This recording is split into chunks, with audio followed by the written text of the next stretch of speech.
Consider this your dose. He drags a hand down his face. You're the most chaotic fake fiancé on the planet. You're welcome. We were halfway through the movie when Roman picked up his phone and absently started scrolling. I was mid-rant about how I'd have to work extra to look nice for Chloe's wedding when Roman suddenly went quiet. Too quiet. What? I asked, glancing up at him. His expression was unreadable. Then he turned the screen toward me. It was Instagram. A DM request, to be specific. Sav, why is your ex-boyfriend and soon-to-be brother-in-law sending me a message request? Mom, can't wait to see your fiancé, sweetie. Aunt Carol. Ong. Chloe said he's gorgeous. Chloe. So happy for you, Sav. I rolled my eyes at the last two messages in the group chat.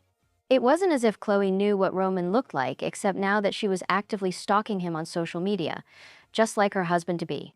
The clatter of keyboards filled the office, phones ringing left, right, and center, the smell of caffeine and papers thick in the air. I sat at my desk, trying to look busy while my phone wouldn't stop vibrating.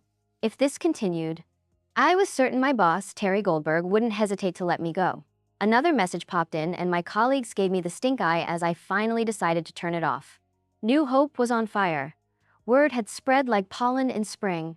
Savannah Hart was coming back with a man, for the second time in her life. With a fiancé this time. With Roman Blackwood. My ex was getting married, and I'd panicked myself into the lie of the century. And now there was no turning back. A knock landed on my desk. I blinked up. An intern hovered with an elegant black box that looked heavy. The kind of box that whispered, "There's wealth in here." But on a closer look, bombs were usually packaged this way too. "Delivery for you." I stared. "Is it ticking?" The intern shrugged. "If it is, it's ticking in cursive." I eyed the box suspiciously. "Does it say who it's from?" The intern shrugged. Again. My colleagues began whispering and craning their necks to get a better look. "Great. Thank you."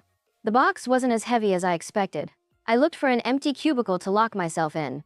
I set the box down in an empty stall and unwrapped the package that came with no card. It was a silk dress. The type that clung to your skin like a lovely scent. This was not just any dress. This was the dress.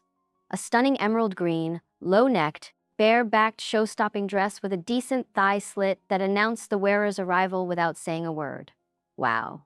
Beneath the dress lay the note I was looking for earlier, in smooth, clean strokes of ink that smelled expensive. Figured if we're going to sell this, you need to look like heartbreak in heels. You don't have to sell your car. My hands trembled as I read the note 3 times. Then, I called him. He picked up on the second ring. "You got it?" My voice came out cracked. "Roman, this dress looks like it belongs on a red carpet, not in New Hope." "Exactly. And I didn't even think you were listening to me last night." "I'm always listening to you." I swallowed. "How much did this cost?" "Enough to ruin your sister's day." I paused, then laughter slipped out of my mouth. "You're insane," I whispered. "You're welcome," he replied smoothly. "You're not walking into that wedding looking like anything less than amazing. You're walking in like an event." My heart thudded. "I could kiss you." "You will," Roman said, calm, steady, in front of your entire family, repeatedly. "Oh God, you make it sound worse when you say it that way," I groaned. "And your ex too," Roman added. "That, I'm excited for." We laughed. "He's still texting you?" Surprisingly, yes.